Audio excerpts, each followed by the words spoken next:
അടുത്ത പോയിൻ്റാണ് nuclear hazards എന്ന് പറഞ്ഞാൽ എന്താണ്?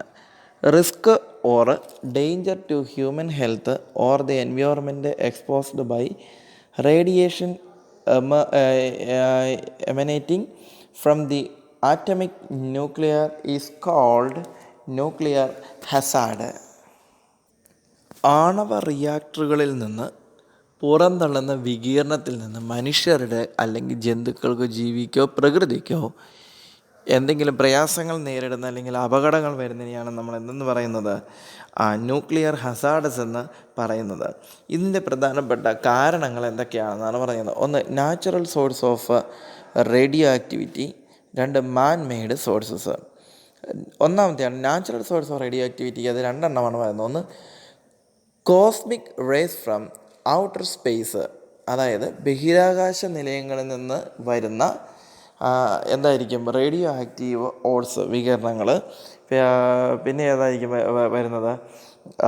Emissions from radioactive materials from the earth crust, അതായത് ഭൂമിയുടെ പ്രതലങ്ങളിൽ നിന്നുള്ള ഈ റേഡിയോ ആക്റ്റീവ് മെറ്റീരിയൽസ്. ഇതൊക്കെ ഈ പറഞ്ഞ സൺബേൺ അങ്ങനെയുള്ള കാര്യങ്ങളൊക്കെ ഇതിൻ്റെ അകത്ത് വരുന്ന ഒരു സാധനമാണ്.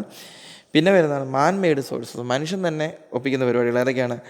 Mining and processing of radioactive oats, അതായത് ഖനനം ഒക്കെ നടത്തുന്ന സമയത്ത് അതിൽ നിന്ന് ധാരാളമായി ഉണ്ടാകുന്ന പുറന്തള്ളപ്പെടുന്ന റേഡിയോ ആക്റ്റീവ് കിരണങ്ങൾ. രണ്ട്, use of radioactive material in nuclear power plants, nuclear power പ്ലാന്റ്സിൽ ഉള്ള റേഡിയോ ആക്റ്റീവ് മെറ്റീരിയൽസിൻ്റെ ഉപയോഗം.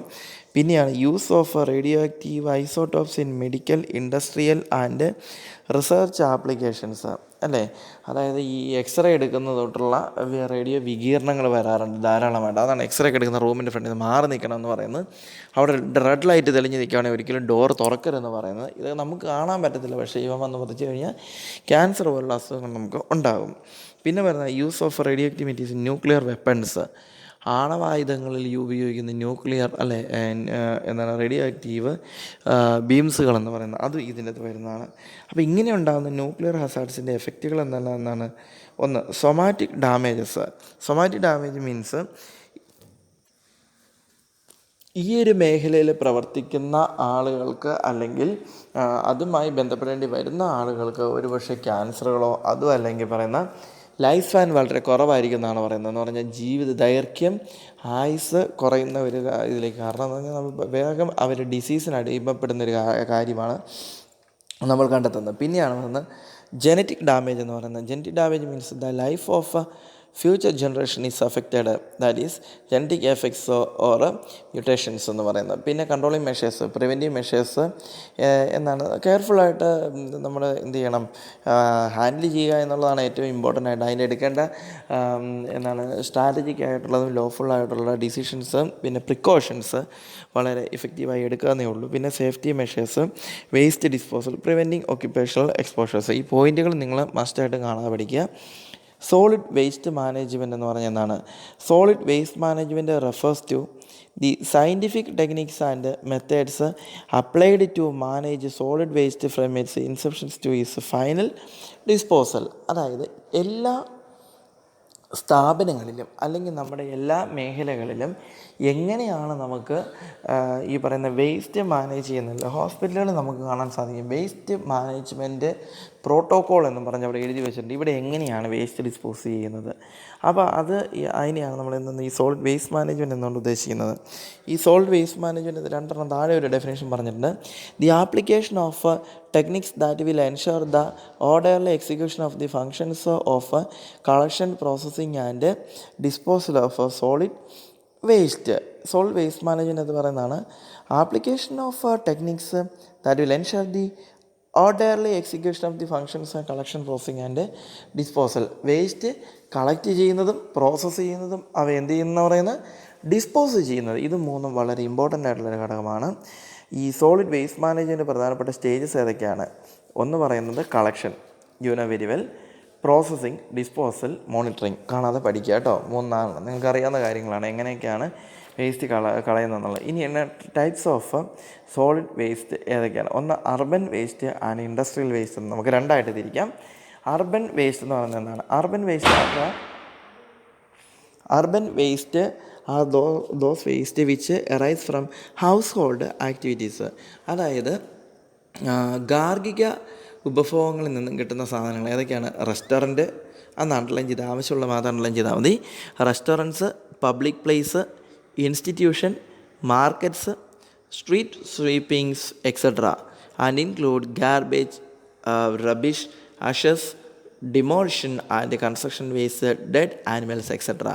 ഈ പറയുന്നതൊക്കെയാണ് അർബൻ വേസ്റ്റിൽ. ആ പോയിൻറ്റുകൾ കൃത്യമായിട്ട് നിങ്ങൾ കാണാതെ എഴുതി പഠിക്കുക. അത് ഒത്തിരി ഒന്ന് എക്സ്പ്ലെയിൻ ചെയ്യേണ്ട ആവശ്യമുള്ള കാര്യങ്ങളല്ല.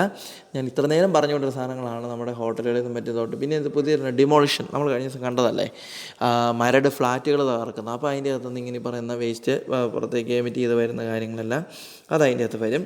പിന്നെ വരുന്നതാണ് ഇൻഡസ്ട്രിയൽ വേസ്റ്റ് എന്ന് പറഞ്ഞതാണ്. Industrial waste is the waste produced by industrial activity which include any material that is rendered useless during a manufacturing process, such as that of factories, industries, mills and mining operations. Industry വേസ്റ്റുകൾ ഏതൊക്കെയാണ് വരുന്നതെന്ന് നമ്മൾ പറഞ്ഞിട്ടുണ്ട്. ഈ diary ഫാമുകളിൽ നിന്നും പിന്നെ എന്താണ് electroplating industry, ഇങ്ങനെയുള്ള കാര്യങ്ങളൊക്കെയാണ് ഇൻഡസ്ട്രി വേസ്റ്റ് എന്ന് പറയുന്നത്. അടുത്തതാണ് സോഴ്സസ് ഓഫ് സോളിഡ് വേസ്റ്റ് ഏതൊക്കെയാണെന്നുള്ളത് നോക്കുന്നത്. പോയിൻ്റ് പഠിച്ചു വെക്കുക. First one is rubbish. എന്താണ് റബിഷ് എന്ന് പറഞ്ഞാൽ? It include combustible and non combustible solid waste excluding food waste. Combustible rubbish include paper, cardboard, textiles, plastic, rubber, wood, garden trimmings etcetera.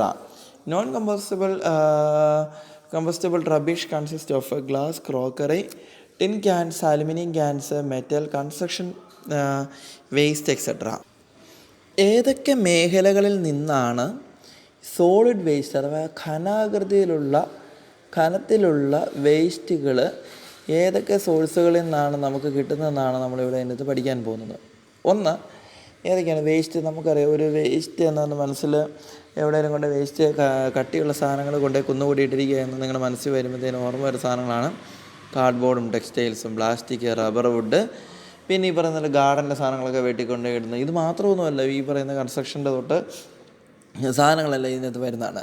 പിന്നെ വരുന്നതാണ് garbage എന്ന് പറഞ്ഞാൽ. എന്താണ് garbage? It includes organic waste like the animal, fruit or vegetable residues resulting from the handling, preparation, cooking and eating of food.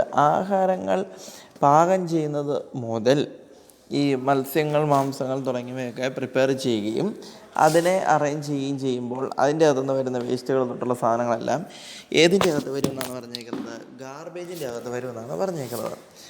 അടുത്താണ് പറയുന്നത് municipal waste എന്ന് പറഞ്ഞാൽ എന്താണ്? Municipal waste are those waste which arise from house hold activity, restaurants, public place, institutions, market, street sweeping etcetera include garbage, rubbish, Ashes, demolition and construction waste, dead animals etcetera. അതെല്ലാം ഏതിൽ വരുന്നതാണ്?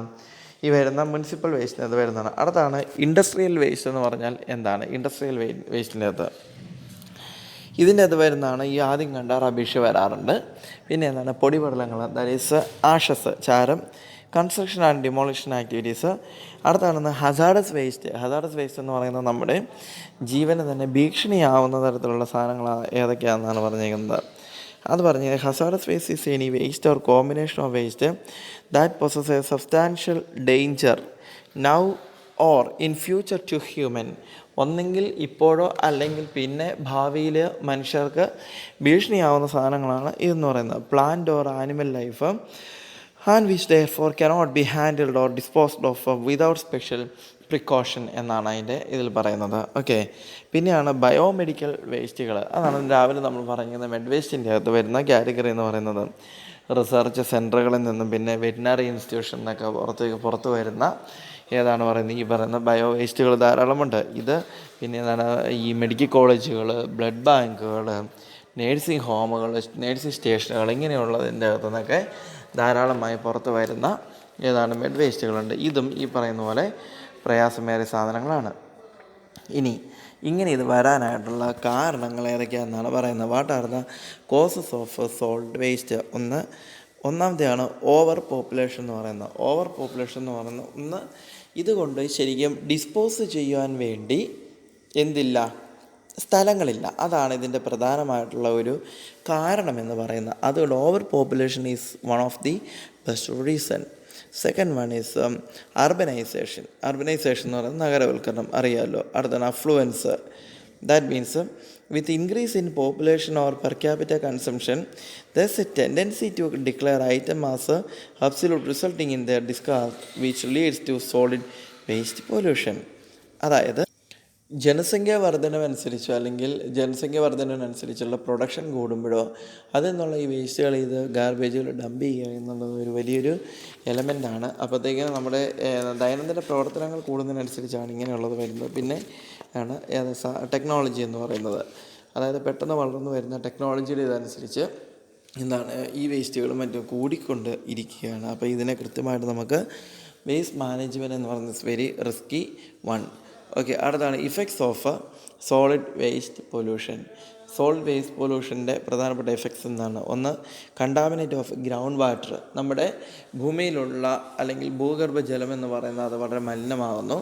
Poisonous gas, അല്ലേ, ഈ പറയുന്ന ഗ്യാസുകളൊക്കെ വളരെ നമുക്ക് ഈ പറഞ്ഞ വിഷമയമുള്ളതാകുന്നു. പിന്നെ എപ്പിഡമിക്സ് എന്ന് പറഞ്ഞാൽ പകർച്ചവ്യാധികളും മറ്റ് അസുഖങ്ങളും ധാരാളം ഉണ്ടാകുന്നു. കണ്ടാമിനേഷൻ ടു വാട്ടർ സപ്ലൈ, അല്ലേ, നമ്മൾ ഈ പറഞ്ഞാൽ ഇവിടെ ഒന്നും അത് അത്ര വലിയ ഇഷ്യൂസ് ഉള്ളതല്ല. നമ്മുടെ എറണാകുളം പോലുള്ള സ്ഥലങ്ങളിലേക്കാണെങ്കിൽ പൈപ്പ് ലൈൻസ് ഉണ്ട്, ധാരാളം വാട്ടർ പൈപ്പ് ലൈൻസുകൾ ധാരാളമുണ്ട്. അവർ വാട്ടർ ബില്ല് വരാറുണ്ട്, നമുക്ക് കറണ്ട് ബില്ല് വരുന്ന പോലെ തന്നെ അവർക്ക് വാട്ടർ ബില്ല് വരാനുണ്ട്. അപ്പോൾ അതിനൊക്കെ ത്രട്ടൺ ഉണ്ടാവും. പിന്നെ പറയുന്നതാണ് ബ്രീഡിങ് പ്ലേസ് ഓഫ് മോസ്കിറ്റോസ്. അതായത് കൊതുക് പെറ്റുപെരുകുന്നതിന് വളരെ സാധ്യത, അല്ലെ, മുട്ടയിട്ട് പെരുകുന്നതിന് വേണ്ടി അതിന് ഒരു കാരണമായിട്ടാണ് നമ്മളിത് ഉണ്ടാക്കി കൊടുക്കുന്നത്. അടുത്ത് control measures of urban and industrial waste എന്നാണ് പറഞ്ഞിരുന്നത്. First one is source reduction. Source reduction എന്ന് പറഞ്ഞാൽ നമ്മൾ തൊട്ട് മുകളിൽ കണ്ടായിരുന്നു, വാട്ട് സോഴ്സസ് എന്ന് കണ്ടായിരുന്നു. സോഴ്സ് റിഡക്ഷൻ എന്ന് പറഞ്ഞാൽ ഈ ഒരു കാലഘട്ടത്തിൽ അത്രത്തോളം പ്രായോഗികമല്ല. എന്നാലും ചില എലമെൻറ്റുകൾ എന്ന് പറഞ്ഞാൽ ഈ ഇൻഡസ്ട്രിയൽ വേസ്റ്റുകളൊക്കെ എന്ന് പറഞ്ഞാൽ കൃത്യമായിട്ടത് ഡിസ്പോസ് ചെയ്യാനായിട്ടുള്ള സ്രോതസ്സുകളുള്ളതാണ്. അപ്പോൾ അതിനനുസരിച്ച് നമ്മൾ പ്രിക്കോഷൻസ് എടുത്തില്ലെങ്കിൽ അത് ശരിയാവത്തില്ല. രണ്ട് പറയുന്നത് റീസൈക്ലിംഗ് എന്നാണ് വന്നത്. പിന്നെ എന്താണ്? മൂന്ന്, ഡിസ്പോസൽ, അല്ലേ. ഡിസ്പോസൽ എന്ന് പറയുന്നത് disposal of solid waste by landfilling, incineration, pulverisation and composting etcetera ആണ് ഇതിൽ പറയുന്നത്.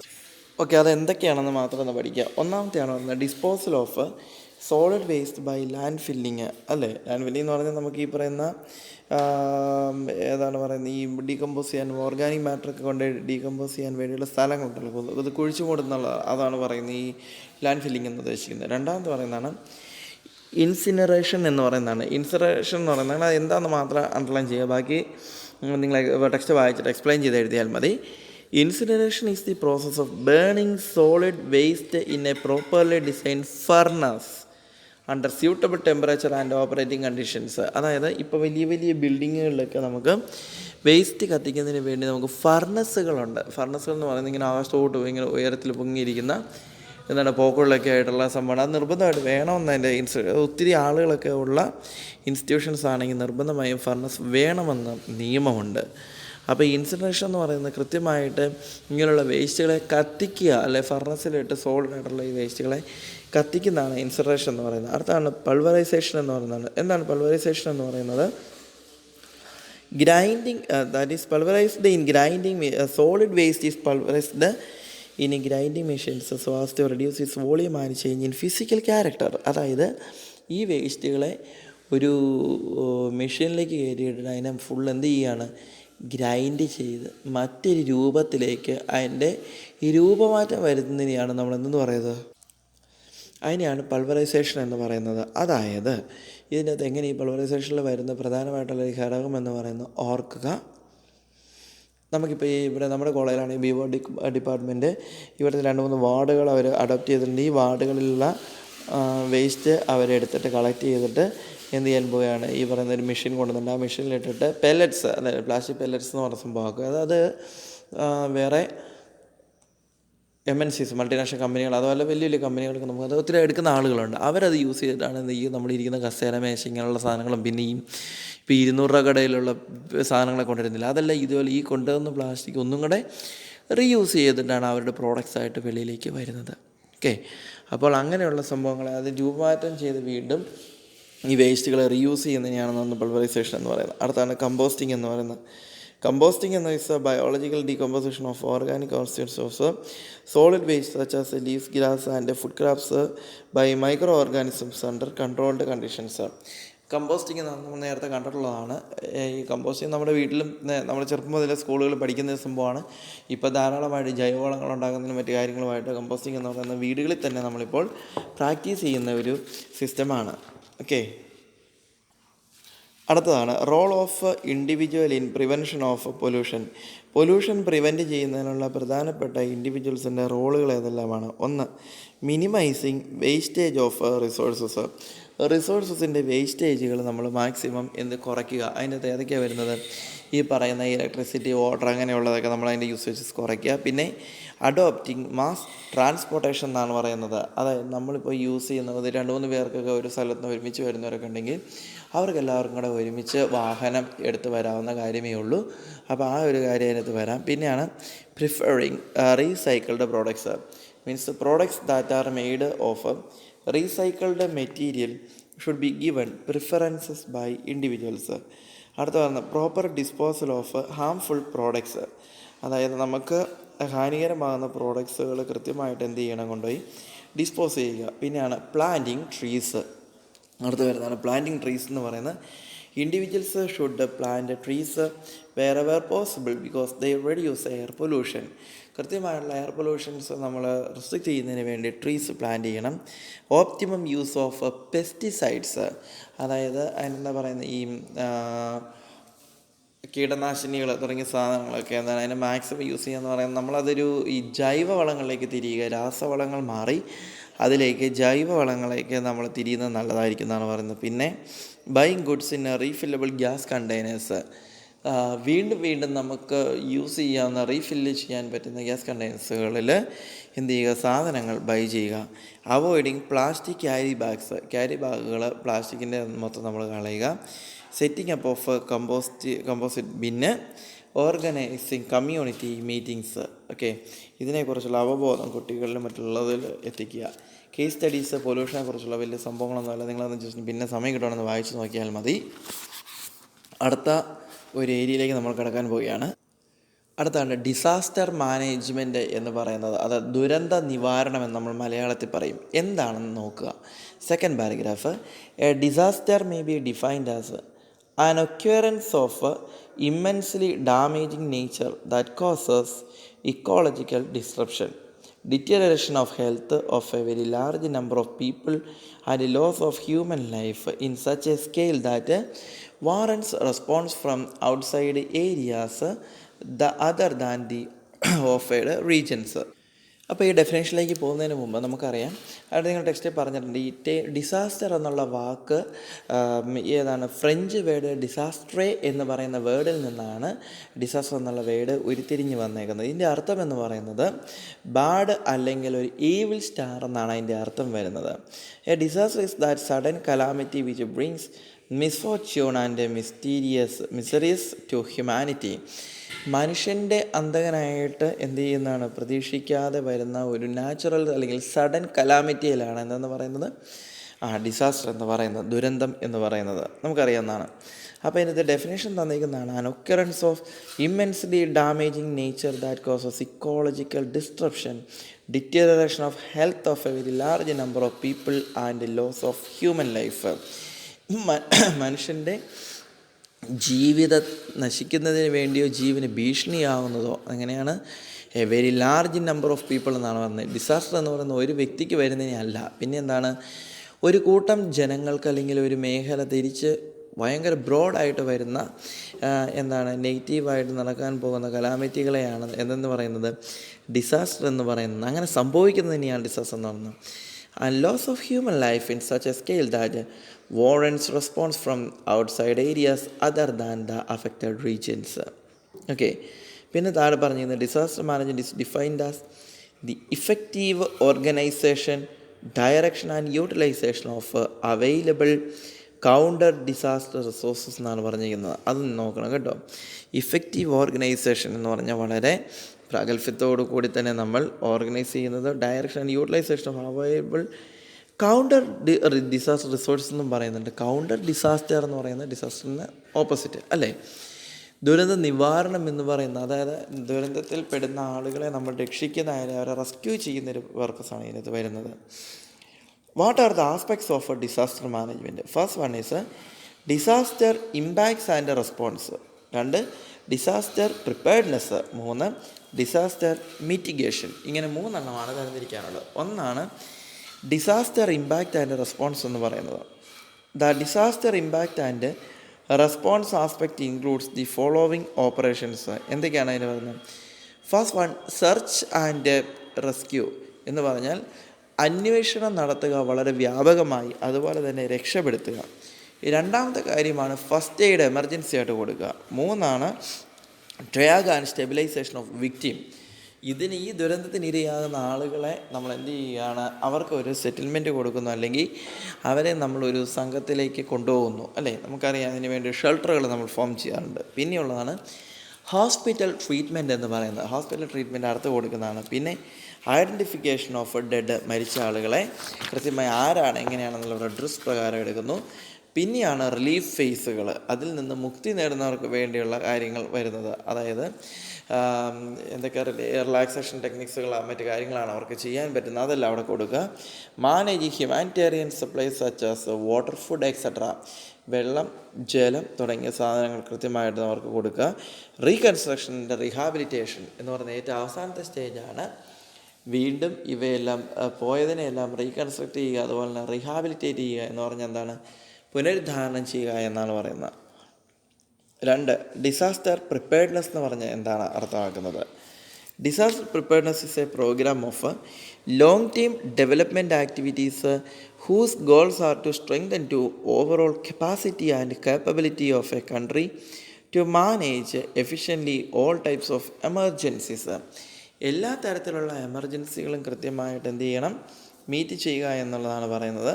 ദി ഒബ്ജക്റ്റീവ് ഓഫ് ഡിസാസ്റ്റർ പ്രിപ്പയർഡ്നെസ്സിൻ്റെ അതിൻ്റെ പ്രധാനപ്പെട്ട ലക്ഷ്യങ്ങൾ എന്തെല്ലാമാണ്? 1 to evaluate the risk of a particular region or the country as a whole to disaster. ആദ്യം എവിടെയാണോ റിസ്ക് ഉണ്ടാകുന്നത് ആ പർട്ടിക്കുലർ റീജിയൻ ഇവാലുവേറ്റ് ചെയ്യണം. എന്ന് പറഞ്ഞാൽ മഴക്കാലം തുടങ്ങിക്കഴിഞ്ഞാൽ മണ്ണിടിച്ചിലുണ്ടാകുന്ന പ്രദേശങ്ങളുണ്ട്, വെള്ളം വന്നു കഴിഞ്ഞാൽ വെള്ളപ്പൊക്കം ഉണ്ടാകുന്ന ഏരിയ ഉണ്ട്, പിന്നെയുള്ളത് അഗ്നിപർവ്വത സ്ഫോടനം നടക്കുന്ന സ്ഥലങ്ങളുണ്ട്. ഇങ്ങനെയുള്ളതല്ല ഇതിൽ വരുന്നതാണ്. 2 to organise communication, information and working systems. പിന്നെയുള്ളതാണ് ഈ വാർത്താവിനിമയ കാര്യങ്ങൾ, അങ്ങനെയുള്ളതെല്ലാം അറേഞ്ച് ചെയ്യുക.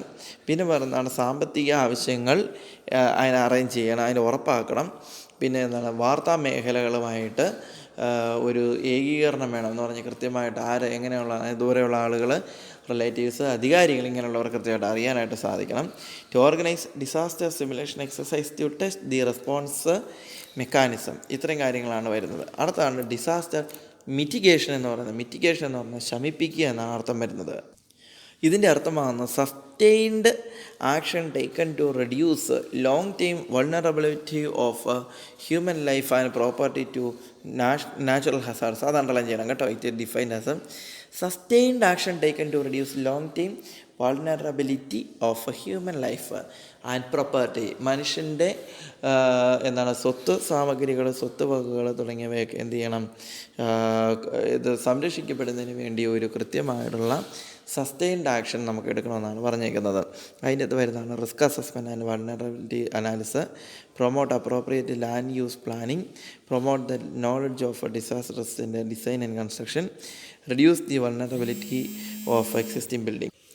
പിന്നെയുള്ളത് നിങ്ങൾ ബാക്കിയുള്ള ഇമ്പോർട്ടൻ്റ് ആയിട്ട് നോക്കേണ്ട management of floods, measures to taken to control floods. വെള്ളപ്പൊക്കം നിയന്ത്രിക്കുന്നതിന് വേണ്ടി എന്തൊക്കെ ഘടകങ്ങളാണ് ചെയ്യുന്നത്? അത് നമുക്ക് ഒരുമാതിരിപ്പെട്ട കേരളത്തിലുള്ളവർക്കൊക്കെ ഇപ്പോൾ കണ്ട് പരിചയമുള്ളതുകൊണ്ട് നിങ്ങൾ ഈ പോയിൻ്റ് ഒന്ന് കാണാൻ പഠിച്ചാൽ മതി. ബാക്കി നിങ്ങളുടെ കയ്യിൽ നിന്നിട്ട് എഴുതണം. വെറുതെ ഗ്യാസ് അടിച്ച് വിടരുത്, പോയിൻ്റായിട്ട് തന്നെ ടെക്സ്റ്റ് വായിച്ചിട്ട് തന്നെ എഴുതണം. First one, introduce better flood warning system. വെള്ളപ്പൊക്ക മുന്നറിയിപ്പ് ഒരു സിസ്റ്റം നമുക്കവിടെ ചെയ്യേണ്ടിയിരിക്കുന്നു. പിന്നെ എന്താണ്? Construct building above flood levels. സാധാരണയായിട്ട് കോൺസിക്യൂട്ടീവായിട്ട് വെള്ളം കയറുന്ന സ്ഥലങ്ങളുണ്ട്. ഈ പറഞ്ഞ ആലപ്പുഴ, എറണാകുളമൊക്കെയാണ്. ആലുവ എപ്പോഴും വെള്ളം കയറുന്ന സ്ഥലമാണ്. ആലുവ മണപ്പുറമൊക്കെ ഫുൾ ടൈം വെള്ളത്തിൽ, അമ്പലം പോലും അതിൻ്റെ അകത്ത് ക്ഷേത്രം പോലും മുങ്ങിപ്പോകുന്നതാണ്. അപ്പോൾ അങ്ങനെയുള്ള സ്ഥലങ്ങളൊക്കെ കുറച്ചുകൂടെ ഹൈറ്റിലേക്ക് എന്ത് ചെയ്യണം? ബിൽഡിങ് വെക്കാനായിട്ട് നോക്കണം. അടുത്ത മോഡിഫിക്കേഷൻ ഓഫ് ബിൽഡിങ്സ്. അടുത്ത് പറയുന്നതാണ് ബിൽഡിംഗ് മോഡിഫൈ ചെയ്യണം. പിന്നെ ക്രിയേഷൻ ഓഫ് വെറ്റ്ലാൻഡ്സ്, അതായത് ചതുപ്പ് നിലങ്ങൾ ഉണ്ടെങ്കിൽ എന്താണ് ഈ പറഞ്ഞ വെള്ളം അതിന് ഇതുമായി ബന്ധപ്പെട്ട് ഈ വെള്ളങ്ങൾ ഇറങ്ങിപ്പോകുന്നതിന് വേണ്ടിയുള്ളൊരു സിസ്റ്റം ചെയ്യണം. ഈ ഒരു പ്രദേശങ്ങളിൽ ഇപ്പോൾ ഞാനീ പറഞ്ഞ ആലുവ അങ്ങനെയുള്ള സ്ഥലങ്ങൾ, എറണാകുളം, കളമശ്ശേരി ഇങ്ങോട്ടൊക്കെ കുഴപ്പം എന്താണെന്ന് വെച്ചാൽ ബിൽഡിങ്സ് ഒത്തിരി ഉണ്ട്. അതുകൊണ്ട് വെള്ളം കയറുന്നതിന് കുഴപ്പമില്ല. വലിയ വെള്ളപ്പൊക്കമായിട്ട് വരുമ്പോൾ തന്നെ ഈ മതിൽക്കെട്ടിൻ്റെ അകത്ത് നിൽക്കുന്ന വെള്ളം പിന്നെ ഇറങ്ങി പോകത്തില്ല. കാരണം മുറ്റം മൊത്തം ഒരു ടൈലൊക്കെ ഇട്ടിരിക്കുന്നുണ്ട്. ഈ വെള്ളം താഴോട്ട് പോകാനായിട്ടൊരു സ്രോതസ്സില്ല, അതവിടെ കെട്ടിക്കിടക്കും. പിന്നെ മണമാവും, പിന്നെ ഡിസീസ് ആകും, കൊതുകുണ്ടാവും, ഇങ്ങനെ ഒത്തിരി പ്രശ്നങ്ങളുണ്ട്. അടുത്ത restore rivers to the natural courses, improving water storage areas, improved soil conditions, ഇപ്പോൾ തുടങ്ങിയ കാര്യങ്ങളൊക്കെ അതിനകത്ത് ചെയ്യേണ്ടതാണ്. പിന്നെ ഉള്ളതാണ് മോർ ഗവൺമെൻറ് സ്പെൻഡിങ്. ഓക്കെ, അടുത്തത് എർത്ത് ക്വേക്ക്, അതായത് ഭൂമി കുലുക്കം. This a sudden shaking of the ground caused by the passage of seismic waves through earth rocks, അല്ലേ? ഈ സീസ്മിക് എന്ന് പറഞ്ഞാൽ എന്താണ്? ഭൂകമ്പം ബാധിച്ചതൊക്കെ എൻ്റെ അർത്ഥം വരുന്നത്. ഈ ഭൂകമ്പവുമായി ബന്ധപ്പെട്ട് എവിടെയെങ്കിലും ഉണ്ടാകുന്ന, അതുമായി ഈ വെള്ളത്തിനടിക്കുന്നതിന് വേവ്സ് വന്നിട്ടാണെന്നാണ് പറയുന്നത്. ഭൂമിയുടെ പാളികൾക്കുണ്ടാകുന്ന ഇളക്കമാണ് എർത്ത് ക്വേക്ക് എന്ന് പറയുന്നത്. അപ്പം അതിനുള്ള പ്രധാനപ്പെട്ട കാരണങ്ങൾ എന്തെല്ലാമാണ്? What are the causes of earthquakes? ഒന്ന്, ടെക്ടോണിക് മൂവ്മെൻറ്റ്സ്. ടെക്ടോണിക് എന്ന് പറഞ്ഞ അർത്ഥം എന്താണ്? ശില്പവിദ്യ. The disturbances inside the earth are called tectonic movements. These forces bring about changes on the earth's surface and physical features like mountains, plateaus and rift valleys. Rift Valley എന്ന് പറഞ്ഞാൽ വിള്ളൽ ഉള്ള സ്ഥലം. അറിയില്ല, എഴുതിയിടണേ. റിഫ്റ്റ് വാലി എന്ന് പറഞ്ഞാൽ വിള്ളൽ. പിന്നെ എന്താണ്? പ്ലേറ്റ്സ്, സമതലങ്ങൾ, അങ്ങനെയുള്ളതാണ് ടാക്ടോണിക് ശില്പവിദ്യ, അല്ലേ? അപ്പോൾ ഇതിൽ പറയുന്നതാണ് these forces bring about changes on the earth surface and physical features like mountains, plates and rift valleys are formed. Most disasters earthquakes are caused by tectonic forces എന്നാണ് പറയുന്നത്. ഏറ്റവും കൂടുതൽ ഈ ഭൂകമ്പം ഇത് വരുന്ന സാധാരണ ഇന്തോനേഷ്യയിലാണ് ഏറ്റവും കൂടുതൽ വരുന്നത്. അവിടുത്തെ പ്രകൃതിയുടെ പ്രത്യേകതയാണ് അതിൽ പറയുന്നത്. പിന്നെയാണ് വോൾക്കാനിക് ഇറപ്ഷൻസ് എന്ന് പറയുന്നത്. ഇറപ്ഷൻസ് മീൻസ് വിസ്ഫോടനം. ഓക്കെ, വിസ്ഫോടനം. വോൾക്കാനിക് ഇറപ്ഷൻസ് എന്ന് പറഞ്ഞാൽ the volcanic eruptions are often very violent and cause vibrations in the earth crust. Other reasons, okay, വായിച്ചു നോക്കിയാൽ മതി. ഇതിൻ്റെ ഈ എർത്ത് ക്വേക്ക് ഉണ്ടാകുന്നതിൻ്റെ എന്താണ് പ്രധാനപ്പെട്ട എഫക്ട്സുകൾ എന്തെല്ലാമാണ്? ഒന്ന്, ലോസ് ഓഫ് പ്രോപ്പർട്ടി, അടുത്ത loss of life, changes in the course of rivers, സുനാമിയുടെ സ്പെല്ലിങ് നോക്കിയോളാം കേട്ടോ. Mud fountains, cracks in earth crust, ഉപരിഭാഗത്തിലുണ്ടാകുന്ന വിള്ളലുകൾ. പിന്നെ അടുത്താണ് സൈക്ലോൺ അഥവാ ചുഴലിക്കാറ്റ്. നമുക്കത്ര പരിചയമില്ലാത്ത സംഭവമാണ്, നോക്കുക. Cyclone refers to any inner spinning storm that rotates around the low pressure centre. അതായത് ഈ അന്തരീക്ഷം മർദ്ദം കുറഞ്ഞ സ്ഥലങ്ങളിൽ റൗണ്ടിൽ ആണ് കാറ്റ് വീശുന്നത്. ചുഴലിക്കാറ്റത്തിൻ്റെ നേരിയ വളരെ ഷോർട്ട് ഫോമിലുള്ള സംഭവം നമുക്ക് കോളേജിൽ നിങ്ങളുടെ ക്ലാസ്സിൻ്റെ തൊട്ട് ബാക്കിൽ ഗ്രൗണ്ടിൽ, താഴത്തെ ഗ്രൗണ്ടിൽ ഒരു തവണ ഞാൻ കണ്ടിട്ടുണ്ട്. നമ്മൾ അപ്പുറത്തെ നിങ്ങൾ ഫസ്റ്റ് ക്ലാസ് എടുക്കുന്ന സമയത്ത് ഇങ്ങനെ എന്താണ് പെട്ടെന്ന് നോക്കിയപ്പോൾ ഇങ്ങനെ റൗണ്ടിൽ നേരെ മുകളിലോട്ട് പൊടി പോകുന്നത് കാണാം. എന്ന് പറഞ്ഞാൽ അറ്റ ഒരു പോയിൻ്റ് ആയിരിക്കും. ഈ പമ്പരം കറങ്ങുന്നതിന് മുകളിലേക്ക് ഇങ്ങനെ എന്താണ് ത്രികോണാകൃതി ഇങ്ങനെ വലുതായിട്ട് വരുന്ന ഒരു സംഭവം നമുക്കിവിടെ സൈക്ലോൺ വലുതായിട്ടൊന്നുമല്ല. പിന്നെ വാഗമണ്ണിലുണ്ട്. നമ്മുടെ വാഗമണ്ണിലെ സാധാരണ ഐസ്ക്രീമൊക്കെ കഴിക്കാൻ വേണ്ടി ഒരു വളവ് നിർത്തുന്നുണ്ട്, ഒരു കയറ്റം കയറി ചെല്ലുമ്പോൾ ഉള്ളത്. അവിടെ ഈ സംഭവം കണ്ടിട്ടുണ്ട്. ഒരു തവണ വണ്ടിയിൽ ഇരുന്ന് പോകുന്ന സമയത്ത് നമുക്ക് ചെറുതായിട്ട് കിട്ടുന്നുണ്ട്. എടുത്ത് വണ്ടിയിൽ നിന്ന് കയറി ദൂരെ കളയുന്ന സംഭവമാണ്. നമുക്ക് നമ്മുടെ ഫോഴ്സിൽ നമുക്ക് നിൽക്കാൻ പറ്റത്തില്ല. ബൈക്കൊക്കെ ആണെങ്കിൽ ആക്സിഡൻ്റ് ആവും. അങ്ങനെ സംഭവമാണ്. നല്ല പവറാണ് അതിന് ഈ ചുഴലിക്കാറ്റിന് വരുന്നത്. ടൈപ്സ് ഓഫ് സൈക്ലോൺ ഏതൊക്കെയാണ്? ഒന്ന്, ട്രോപ്പിക്കൽ സൈക്ലോൺ പഠിക്കണം കേട്ടോ. അതായത് tropical cyclones are those cyclones that occur over tropical ocean regions. Hurricanes and typhoons are actually the different types of tropical cyclones. ട്രോപ്പിക്കലായിട്ടുള്ള സമുദ്രാതിർത്തികൾ അങ്ങനെയുള്ള തീരങ്ങളാണ് ഈ സംഭവം വരുന്നത്. പിന്നെയുള്ളതാണ് പോളാർ സൈക്ലോൺ എന്ന് പറയുന്നത്. Polar cyclones are cyclones that occur in polar regions like Greenland, Siberia and Antarctica. Mesocyclone എന്ന് പറയുന്നത് is formed when a part of thunderstorm cloud starts to spin which may eventually lead to a tornado. Okay, അടുത്ത management of cyclones. ദേശീയ ദുരന്ത നിവാരണ സേന, അതായത് natural disaster management authority എന്ന് പറയുന്ന, അതായത് എല്ലാ രാഷ്ട്രങ്ങൾക്കും ഒരെണ്ണം ഉണ്ടാവും. പ്രകൃതി ദുരന്ത നിവാരണ സേന അഥവാ നാച്ചുറൽ ഡിസാസ്റ്റർ മാനേജ്മെൻറ്റ് എന്നത് പറയുന്നത്. അത് മാനേജ് ചെയ്യുന്നത് എപ്പോഴും ദേശീയ ദുരന്ത നിവാരണ നാഷണൽ ഡിസാസ്റ്റർ മാനേജ്മെൻറ്റ് അതോറിറ്റി എപ്പോഴും എല്ലാ രാജ്യങ്ങൾക്കും ഉണ്ട്. അവരാണിത് കറക്റ്റായിട്ട് അവർക്ക് ഇതിൻ്റെ കീഴിൽ കേന്ദ്ര സേനകൾ പട്ടാളം ഉൾപ്പെടെ മിലിറ്ററി ഉൾപ്പെടെയുള്ള ആളുകൾ അത് വരുന്നതാണ്. അപ്പോൾ ആ ഒരു ഭാഗം that is deal with the disaster management in India. ഇന്ത്യയിലെ ഡിസാസ്റ്റർ മാനേജ്മെൻറ്റ് അവരാണത് ഡീൽ ചെയ്യുന്നത്. It has prepared national guidelines on management of cyclones. National cyclone risk mitigation project that is NCRMP was launched by home ministry to upgrade the forecasting tracking and warning about cyclones in states. Please underline that NCRMP national cyclone risk management project എന്നാണ്, risk mitigation project. National cyclone risk mitigation project NCRMP അവരാണ് ഈ പറയുന്ന ആഭ്യന്തര മന്ത്രാലയത്തിൻ്റെ കീഴിൽ ഇവരാണ് ഇത് track ചെയ്യുന്ന മറ്റു കാര്യങ്ങൾ ഇതിന് വേണ്ടിയുള്ള കാര്യങ്ങളൊക്കെ എടുക്കുന്നത്. Management of cyclone may be broad under structural measures, non structural measures രണ്ടെണ്ണം ഉണ്ട്. അത് ഏതൊക്കെയാണെന്ന് നിങ്ങൾ ജസ്റ്റ് വായിച്ച് നോക്കിയാൽ മതി. പിന്നെ ഉള്ളത് ലാൻഡ് സ്ലൈഡ്സ് അഥവാ ഉരുൾപൊട്ടൽ എന്ന് പറഞ്ഞാൽ landslide refers to the sliding or dislodging എന്ന് പറയുന്ന പൂർവ്വസ്ഥാനത്ത് നിന്ന് മാറുക എന്നാണ്. അതിൻ്റെ യഥാർത്ഥ സ്ഥാനത്ത് നിന്ന് മാറുന്നതിനെയാണ് ഡിസ്ലോഡ്ജിങ് എന്ന് പറയുന്നത്. A landslide refers to the sliding or dislodging of a large mass of rocks, material, soil etcetera down the side of a mountain or cliff. Cliff എന്ന് പറഞ്ഞാൽ കുത്തനെയുള്ള അർത്ഥം എന്നാണ് പറയുന്നത്. കുത്തനെയുള്ള ക്ലിഫ്. ലാൻഡ് സ്ലൈഡ് ഉരുളുപൊട്ടൽ എന്ന് പറയുന്ന കുത്തനെയുള്ള ഏരിയകളിൽ നിന്ന് അതിൻ്റെ ഇന്നർ ഏർജിൽ നിന്ന് വെള്ളം പുറത്തേക്ക് പ്രൊജക്റ്റ് ചെയ്യുന്നതാണ് ശരിക്കും വരുന്നത്. മനസ്സിലായോ? മണ്ണും കല്ലും എല്ലാം കൂടി നേരെ താഴോട്ട് ഒഴുകിപ്പോരുന്നതാണ്. ഇതുണ്ടാകാനുള്ള പ്രധാന കാരണം എന്ന് പറയുന്നത് അപ്പുറത്ത് പറഞ്ഞതിൻ്റെ ഒന്ന് നാച്ചുറൽ കോസ് ഉണ്ട്, രണ്ട് ഹ്യൂമൻ കോസ് ഉണ്ട്. നാച്ചുറൽ കോസ് എന്ന് പറഞ്ഞാൽ എർത്ത് ക്വേക്ക് ഉണ്ട്, ഹെവി റെയിൻഫോൾ ഉണ്ട്, climate, volcano, forest fires, gravity, ഇത്രയും കാര്യങ്ങളാണ് വരുന്നത്. ഹ്യൂമൻ കോസിലാണെങ്കിൽ clear cutting for human settlement, mining etcetera. പിന്നെ effects of landslide lead to economic decline, damage to infrastructure, loss of life, affects beauty of landscape, impacts river ecosystem. ഇത്രയാണ് ഈ points at least നിങ്ങൾ വായിച്ച് പഠിക്കുക. ഇതിലെവിടെ നിന്നും question വരാൻ അങ്ങനെ ഒരു വിഷയമാണിത്. അതുകൊണ്ട് വളരെ കാര്യമായിട്ട് പഠിക്കുക. Okay, thank you.